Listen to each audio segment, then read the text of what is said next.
How's it going, everybody? Welcome back to another episode of The Creators Process. Today, I'm sitting right next to Brett. How you doing today, man? Yeah, not too bad, thanks. That's good, that's good. So tell me about yourself. What do you do when it comes to the arts community? I do quite a few different things. Always good. I get bored very easily, so I do a few things. So I'm an artist, mostly known for my fibre art, crochet work, but I also do traditional drawing, digital drawing, and weaving, embroidery, lots of different things, and I also do life modelling. Oh, fantastic. So you've pretty much got your feet in all these different directions. Yeah. And how long have you been doing just art in general for? I think I've kind of always done something creative. I grew up with a mum who was a dressmaker and did lots of like craft things. So when I was a kid, we used to always go to her like craft groups, and yeah, there was just always things we were doing. So yeah, but I think probably the most recent stuff I've done probably started, probably about 2 or 3 years ago when I started to get back into doing life drawing. Oh, awesome. And so what was the initial thought of going back into life drawing? What made you decide to get back into it? Kind of like the social aspect. Yeah. Getting to know more people in the community, and just kind of hoping to improve my skills a bit better. Yeah, absolutely. It's definitely when it comes to the life drawing community, there's just such a warm, accepting community. So it's who wouldn't want to be part of that community? Exactly. It's like a family. So yeah, absolutely. And you said you do life modelling. What inspired you to go? Were you an artist first, or then a model, or? An artist first, and I guess kind of interacting with a lot of the models and becoming friends with models, but also as an artist, I really wanted to kind of know what it was like to be on that other side, to help me improve my skills as an artist and to understand models and to be able to communicate better. But also personally, I feel like modelling is another art form as well. Yeah. So I kind of take it as a way to express myself with my body. And also it was kind of more of a kind of help me with dealing with body issues, and also to try and hopefully promote body positivity. Absolutely. Yeah. And I definitely see that through your work. There's a lot of body positivity with that. Definitely when you say that, it does improve yourself as an artist. Like even for me as a photographer going to modelling, that helped me improve my work as a photographer as well. And I definitely even say to people who's done photography and have never modelled, it's like to give you a bit more of a broader perspective and to understand what it's to be like in front of the camera. It's definitely one thing that you should try at least once as a photographer or as an artist, to give you a better understanding of what it's like to be the person in front instead of behind the scenes. Yeah, I totally agree. I think it's just being able to see it from the model's perspective. So I know if a model's posing in certain ways, I can give them kind of my experience as well to help them expand their, I guess, skills. Absolutely. From an artist perspective, but also knowing from what it's like as a model. I think a lot of artists who haven't done modelling can be a little bit, I guess, narrow-minded on what models can do. Like, especially holding long poses, you can't be doing like crazy acrobatic even though we would like to, but and like when you're like standing or doing like a pose that's kind of strenuous, like 1 minute feels like an hour. So I think that's really helped kind of give that perspective. Yeah, and gives an understanding of like, we're not immortal. We end up breaking at one point of poses, and we're not perfect at the end of the day. It's like I remember posing with the metal chain at the back of me, and it was only for 5 minutes, but as you said, it just feels like it goes on forever, and you just feel the pain in your shoulders holding you, just like, and you're just trying to do some, light breathing in your head, just meditating, and then when it's over, you're just like, you want to make it look professional, but then inside you're just like, oh my gosh, why did I even put myself through that? But I think that's another interesting part of it is very meditative. So, you can really kind of zone out and start processing things while you're modeling. Yeah. So it's almost like doing two things at once. Pretty much. Yeah, so I think it's a really cool, I guess, way of, expressing yourself, but also working on yourself in your mental health and things Absolutely. like that. No, and I definitely think the same with what you said with you. For me, it was kind of like helping me feel confident in who I am, and I think that's amazing that with your modelling, you've been able to show that, that this is who I am at the end of the day, and I'm happy to be who I am. Yeah. I think that's amazing that you've been able to portray that through your work. I think as well, being an artist who's been to quite a lot of sessions for life drawing, noticing there is a lack of diversity in body types, and being a body type that probably isn't normally seen a lot in modelling. That was another goal I had, is to try and show that there's different people in the world. Absolutely. And hopefully encourage others with different bodies to maybe take that leap to do something out of their normal comfort zone. No, and I think that's really, I think that's amazing that, like, I think lately I've been seeing a lot more diversity in, like, body types and, different nationalities and, all that sort of thing. I think that's great that, like, it's starting to become a bit more, not just one specific body type, and I think that's what I love about the life modelling community, is that we're always pushing for diversity. Yeah, exactly. So I'll ask you this, when it comes to, what your style of drawing or style of artwork, what inspires you to create the way that, or style the way that you create? Yeah, a lot of my drawings, especially in life modelling, I really like line work. So I often, when I started, I really liked doing continuous line art. So that's where you're not really looking at the page and you just kind of draw what you're seeing, which came out with some really crazy drawings. And then that kind of also led me to mostly only work with pen. So I don't generally use pencil, and it makes you have to make a decision pretty quickly on what you're going to do, and being okay with putting a line somewhere that you don't want to do it. A lot of my work looks very scratchy, and I think that gives it a lot of movement, and I kind of like that. There's also a lot of times where I kind of just get really, annoyed at my work, because I'll see other people's work that is so perfect, very clean lines and things, but then I remember what I'm portraying in my work is something completely different. And it's your interpretation, and you do it differently to other people, and I think that's what makes it amazing, is just everyone's artwork is different because it's their interpretation of what they see, Yeah. But I definitely understand how hard it is to compare ourselves to other people. It is one of our own worst enemy. Exactly. And with my work outside of doing life drawing, I do a lot of digital art, mostly portraits, and I like drawing people with a lot of maybe something different or diverse to try and kind of, break the mold of what everybody kind of is used to. And also I think part of doing portraitures, especially if someone's commissioned me for it, is making that person feel good about themselves. So, being able to show that person at the essence of who they are, but not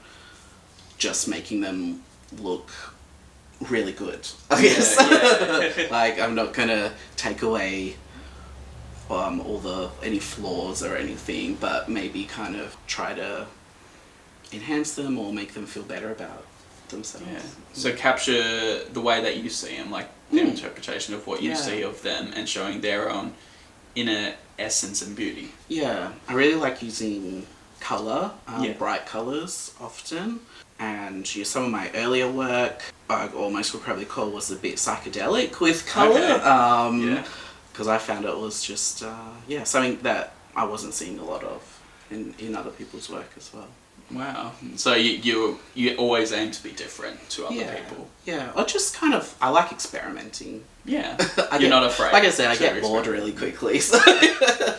Yeah, well, I feel like it would be boring doing the same thing over and over again. So I think to push yourself to always aim to be, do something different every time. I think for me, I always try and say, even with my own work, as a photographer, I don't always do the same thing, because for me, I get bored really easily as well. So I have to say, all right, how am I going to do this differently to what I've done before? And then if I, have done something very similar, I'm like, I've done that way too many times before, so how can I do it differently? But, I think that's awesome that you always want to try and push yourself to do something different every time. I also just really enjoy learning new skills. Like, I just find it really fun, and just problem solving, like trying to work out how to do things differently. So I guess that's why I might not always be like the master of any certain medium or skill, but I feel like all the different techniques and skills that I learn, I can incorporate in different ways in my work. So that's amazing, man. And so I think we'll have to talk about your latest commission works, what you've been working on the last year. So tell me about what you've been doing with that. So it's interesting. Go for it. So my fiberworks crochet work that I do, mostly, should I just show you? Go for it. That's, you can have a look. So they're crochet penises. I've also done other genitalia, and just kind of try to work in one piece. Mostly, which is kind of a skill in itself. And I don't use patterns, it's all free form, so it's taken me a while to kind of develop it. And it kind of started with learning how to crochet and wanting to do something different. Very different. And not being able to find patterns for this specific kind of work. So kind of developing my skills to be able to create it myself. Wow, that's amazing. And like, it's very I remember the first time I saw it, I was like, oh yeah, that's very different. Like, and it's very, I don't think I've ever seen anything like that before. It's just something you don't see every day. And so what was so you said the main thing is you just wanted to do something different, and is there a specific reason why you focused mainly on genitalia or anything like that? So when I first started learning how to crochet, I was looking just for a project to make, like a pattern, and I just thought it would be funny to do a penis, just because I've got a stupid sense of humour. Haven't we all? And I searched the internet to try and find a pattern for one, and there was not very many things popping up, and the ones I did find were just really not cool, like just very boring, basic shapes, and to me didn't look like what it was supposed to represent.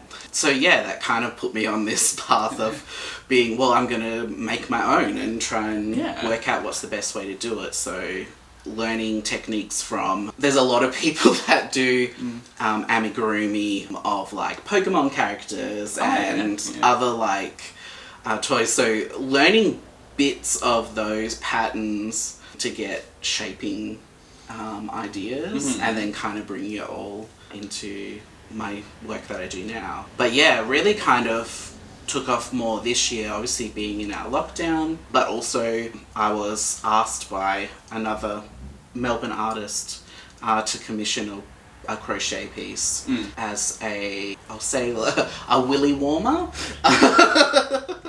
which is a wearable piece, which is basically, this is one of them, I've just stuffed it, but it has like an opening, and you basically can slip it on and tie it, and it covers the area. And I thought it was kind of funny doing it as like they can wear it and be nude but also not nude at the same time.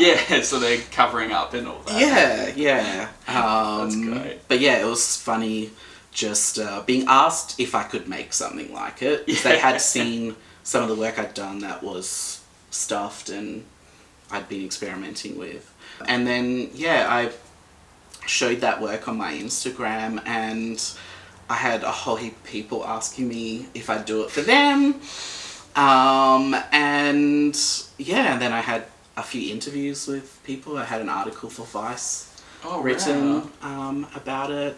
So, that's all kind of just happened in the last year. Wow. And now I'm the crochet dick guy. So it seems like it's just been getting such a very positive review. Like, did you expect it to have this much of such a big review? No, absolutely not. Like, it kind of started mostly as a joke. But also I kind of had this idea of it showing a bit of diversity, because I think that's one thing that I think a lot of men can identify, is that what society says is like what a penis should look like is completely different to what reality is. Absolutely. So that's what I like to portray in my work, is diversity and showing that there's a lot of differences in everybody. Absolutely, and we should aim to share those diversities, not try and be the same at the end of the day. And I really loved what you said before, how you had never seen anything like this before, so you wanted to create it yourself. It reminded me of, George Lucas, who created Star Wars. He said the reason why him and the crew made the first Star Wars was because they wanted to create movies that they wanted to see. Yeah. And so they thought, why not we do it, you know? And I love that attitude, like, where it's just like, well, I haven't seen this before, but, let's just create it. Yeah. And, you may as well be the one to create it. Exactly. I was like, well, I can do that, so... Yeah, exactly. It's and then you come across something, and then, you just get such a big positive review and feedback about it. And I think so you actually did an article for Vice, you said? Yeah, so a friend of mine who's a journalist and a fellow life model as well, his name's Philippe, and he approached me and said he'd really like to do an article on the Willy Warmers. And so we did the article, he interviewed me, and we talked about, obviously my process of how I work, but also kind of the meaning behind it, which kind of revolves around a lot of the other things I do in my other work, which is body positivity. Yeah. And so you think that's such a strong thing in your work, is body positivity, and that's what you're trying to push? I think being someone who's had a lot of body issues and trying to overcome them myself, it was just another way of expressing that. And it was really cool to be able to talk to someone about that who can broadcast it everywhere. Absolutely. The article has been translated as well into Indonesian, so there's people in Indonesia that have also read the article. So congratulations, man, on that. Thank that's you. Amazing. Yeah. That's just amazing. It seems like it's been a very positive process for you to, just be more happier with yourself, but then also be happy with, show that people should be happy with who they are at the end of the day, It's a soul-searching process. That's right. I think my goal with a lot of my art is to make people feel good. I always try to make it a positive and fun and happy kind of things. That's why I like to use bright colours or a subject matter that some people might find controversial or not tasteful, because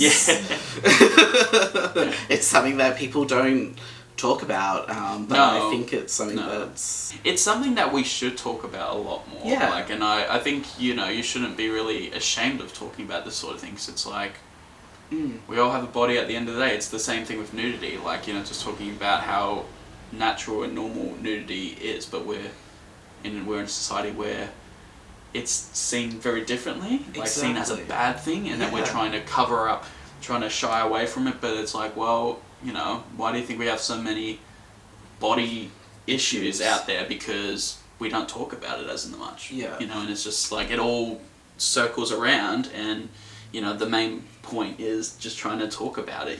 We should just try and just communicate it more. Exactly. And I think the other reason why I focused more on penises is I don't know why I do quotes, so that's what they are. Is I think body issues in men is not talked about enough at all. Like, most of the time, the people in the body positive community that I've come across, it's been very female centric, and I think that's why I've probably focused more on this side of it. But I've also done work that has been based on body positivity for females as well. I did a crochet piece last year for a exhibition which was about fat feminism.